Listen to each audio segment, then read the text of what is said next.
جن کا پیٹ بڑا ہے، لٹکا ہوا ہے، کافی دوائیاں یوز کرنے کے باوجود بھی ان کا پیٹ لٹکے کا لٹکا ہے، کوئی فرق نہیں پڑ رہا، ان دوستوں کے لیے نہایت مجرب عمل میں لے کے آیا ہوں۔ اگر اس وظیفے کو کریں گے تو لٹکا ہوا پیٹ بالکل اپنی جگہ پہ آ جائے گا، آپ کا موٹاپا ختم ہو جائے گا۔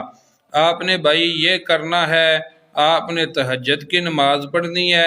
پھر جناب آپ نے فجر کی نماز پڑھنی ہے، اس کے بعد آپ نے اشراق اور چاشت کی نماز کو بھی نہیں چھوڑنا، بقایا 5 وقت کی نماز پڑھیں، تہجد کی نماز پڑھیں، اشراق چاشت کی نماز پڑھیں۔ یہ نمازیں آپ پڑھنے کا معمول بنا لیں، آپ کا لٹکا ہوا پیٹ خود بخود اندر چلا جائے گا۔ اگر آپ کو میرا وظیفہ پسند آیا ہے